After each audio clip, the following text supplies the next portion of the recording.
Mudando de assunto, em centros de reabilitação infantil, assunto sério agora, hein? Presta bem atenção, principalmente se você tem filhos. Sabia que 40% dos casos atendidos nos centros de reabilitação infantil são crianças com distúrbios de fala e de linguagem? Gagueira. A gagueira está incluída aí nesses distúrbios todos.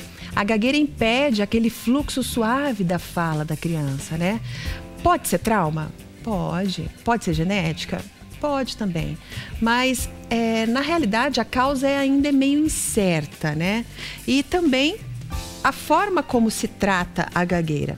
A matéria de capa de hoje do Vitrine Revista é gagueira em crianças. Vamos ver? Oi, Lu. Uma vez um amiguinho meu falou que a voz dele parecia uma rua cheia de lombada. E ele quis dizer que ele era gago, não é, Lu? Coitadinho dele, não é? Por isso que eu vou ajudar você, papai e mamãe, a resolver a gagueira do seu filho. O pior para quem é gago é que os amiguinhos ficam rindo e isso é muito chato. Por isso, fui conversar com uma psicóloga. Thaísa, por que as crianças ficam com gagueira?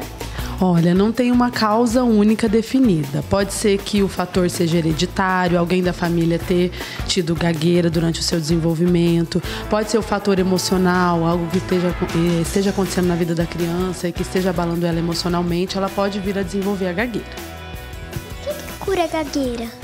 Todo estímulo relacionado ao desenvolvimento da fala e da linguagem da criança é importante para o desenvolvimento da fala e curar a possível gagueira. Então, se a criança estiver gaguejando, mesmo que seja nos 3 anos de idade, onde ela está aprendendo a falar, pode ser que ela esteja ansiosa, pois está aprendendo tudo relacionado ao seu mundo e não esteja organizando certinho a fala dela. Então, desde esse momento, é interessante procurar um profissional da fala e da linguagem, que seria o fonoaudiólogo, para a gente ver o que está acontecendo com a criança e, se for necessário, realizar alguma intervenção relacionada à fala e à linguagem dela.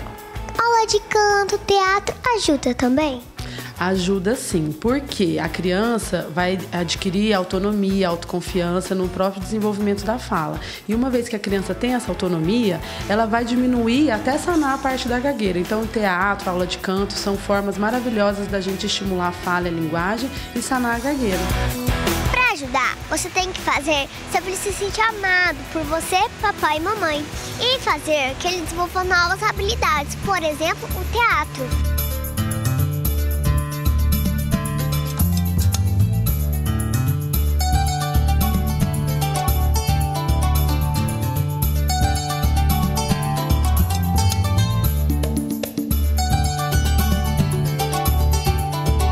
Ricardo, a aula de canto, teatro ajuda mesmo a gagueira infantil?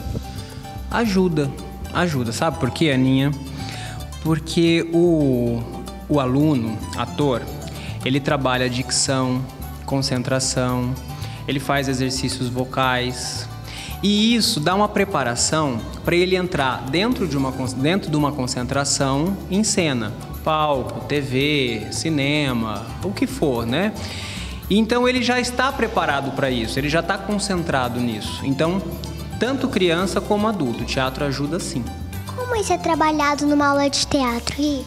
Como isso é trabalhado? É assim, ó. Dentro da aula de teatro existem vários conteúdos. Entre eles, voz, canto, concentração, improviso. E esses conteúdos, eles vão dando a base para o ator, como eu acabei de falar para você, se preparar para isso, entendeu?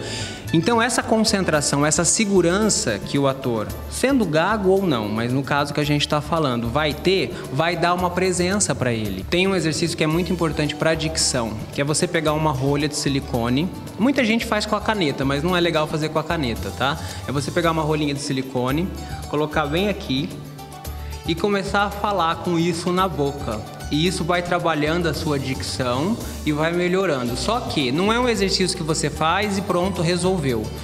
O teatro, ele é repetição, você tem que ir fazendo, dia após dia, né? É um exercício contínuo na vida do ator, na vida de quem está estudando teatro, canto, voz, né? Porque o que a gente trabalha? Qual que é o nosso material de trabalho? Corpo, voz, concentração, é isso que a gente leva para a cena, né?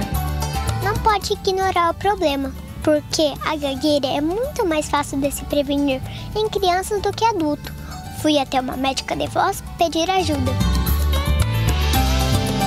O pai que briga muito, a criança pode ficar com gagueira? As questões ambientais da casa da criança podem influenciar bastante, sim, na gagueira, né? A gente chama de disfluência a questão da gagueira. Como o pai lida com a criança, as questões dele impor alguns limites, às vezes, de uma maneira inadequada. Tudo isso pode trazer sérios problemas em relação à gagueira para a criança, né? Então, o pai que às vezes briga quando a criança erra alguma palavra, chama a atenção de uma maneira muito forte, né? Tudo isso pode trazer sérias implicações para ele em relação à gagueira, sim. Mas não pode rir do amiguinho que tem gagueira, não é? Não, não pode. Nem os coleguinhas podem rir de quem tem a gagueira e nem a família pode achar graça disso. Tudo isso pode manter esses comportamentos, né, de gagueira e principalmente, às vezes, causar um certo tipo de vergonha para a criança. Ela pode, de repente, se sentir incomodada do pai falar, de se expor, dos coleguinhas exporem ele também a essas situações, né? Porque a gente sabe que não é legal. Tirar sarro nunca é legal quando é com a gente. Então, sempre as brincadeiras têm que acontecer de uma maneira saudável e não para influenciar esse comportamento para ele acontecer com mais frequência. A gente, crianças, não sabe de certas coisas, mas vocês, adultos, sim. Por isso que a gente depende de vocês para cuidar da gente. Então, ajude o seu filho a vencer a gagueira e ele vai crescer feliz e confiante.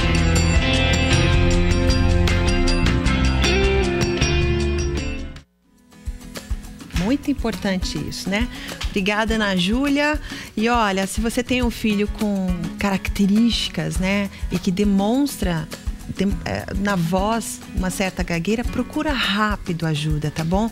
Para realmente ele crescer confiante, porque a gagueira deixa a pessoa muito retraída, muito tímida, com vergonha, e pode ser que na frente ele não tenha sucesso em algumas áreas da vida dele. Então corre, porque só depende dos adultos ajudar as crianças, tá bom?